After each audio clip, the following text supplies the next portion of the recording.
Coucou tout le monde! Voilà, il y a une semaine, j'ai fait un TikTok sur le livre Rallumons les étoiles. Voilà, en fait,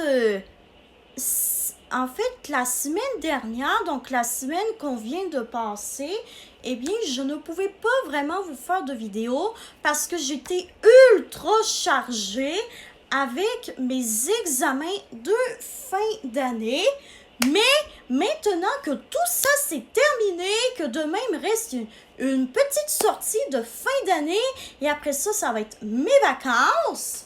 Mais en attendant, pour célébrer ma petite victoire de tous mes examens que j'ai affrontés avec brio, je vais vous présenter souvent les arcs-en-ciel de façon détaillée. Alors je vais donc... L'autrice qui a fait ça, c'est Geneviève Guilbeault. La collection à laquelle appartient ce livre, c'est mon mini-big à moi. Et lisons ce qui est écrit derrière. Lunabelle est la plus heureuse de toutes les enfants depuis qu'elle a rencontré Céleste, son amie la licorne. Mais un jour, elle sent un vent de panique se lever. Les couleurs de l'arc-en-ciel sont en train de disparaître. Bien décidée à trouver une solution, Lunabelle mettra tout en œuvre pour sauver les arcs-en-ciel. Donc, voilà, au début de l'histoire, toutes les couleurs de l'arc-en-ciel étaient là jusqu'à ce que tout à coup, toutes les couleurs de l'arc-en-ciel commencent à disparaître une par une. Donc, c'est là que Lunabelle, la petite fille, et Céleste, la licorne, ont décidé de s'allier ensemble pour essayer de trouver une solution à ce problème.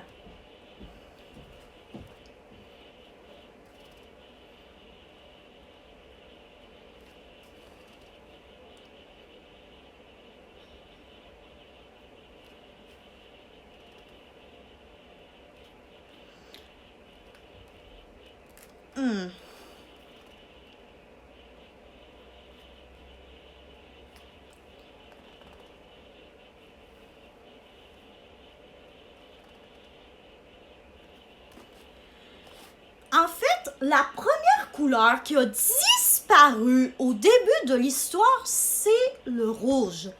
Je vous explique. Lunabelle était sur son vélo pour aller au parc avec ses parents parce que ses parents avaient prévu de l'emmener au parc pour jouer aux jeux d'eau. Pour ceux et celles qui ne savent pas c'est quoi des jeux d'eau, eh bien, nous, au Québec, on a des installations gratuites avec des petits jeux.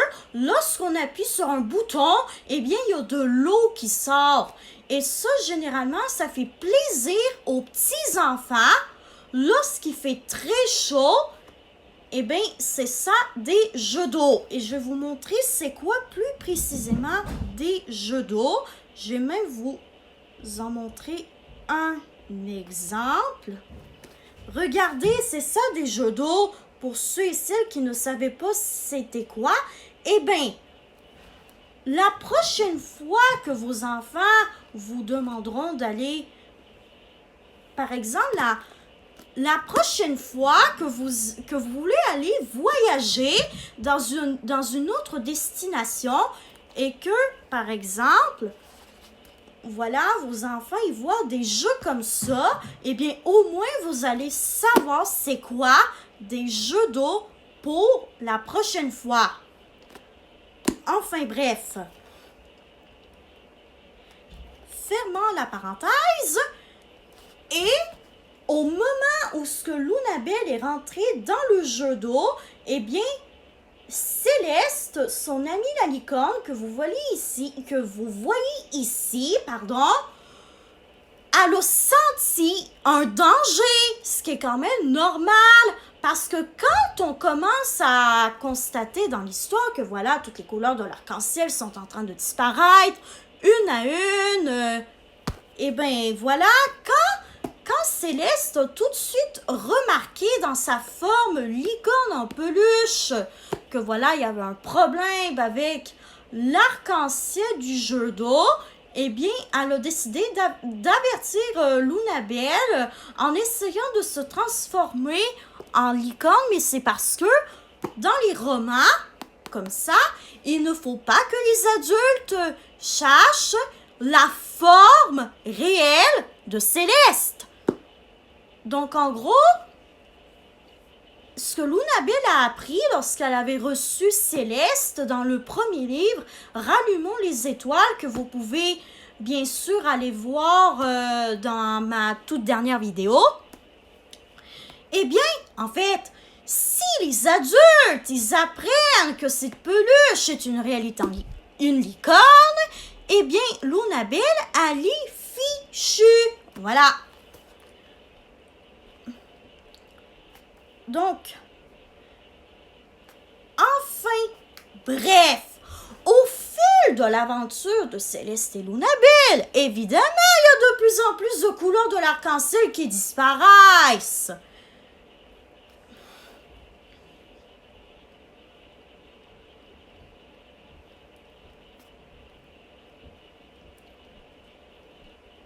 Et là,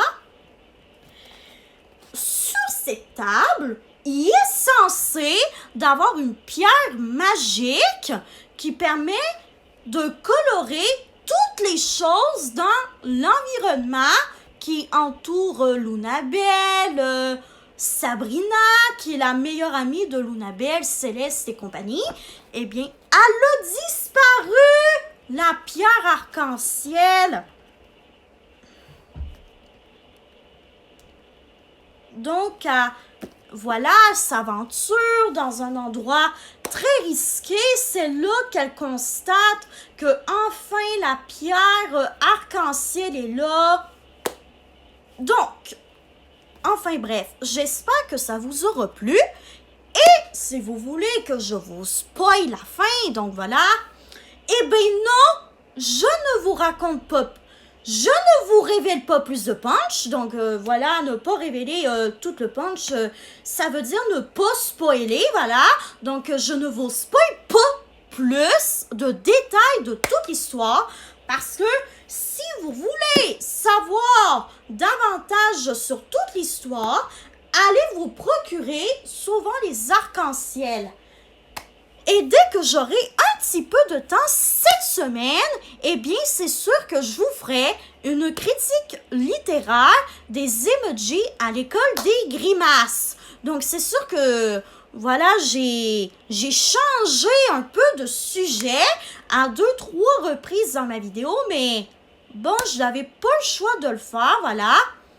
Donc, malgré le fait que je me sois emportée au niveau des sujets, j'espère que ça vous aura plu, mes chers amis fans de littérature, et on se revoit pour la prochaine vidéo qui va être une critique littéraire détaillée des emojis à l'école des grimaces. Bye tout le monde! Je vous aime tous et toutes, mes copains et mes copines fans de littérature.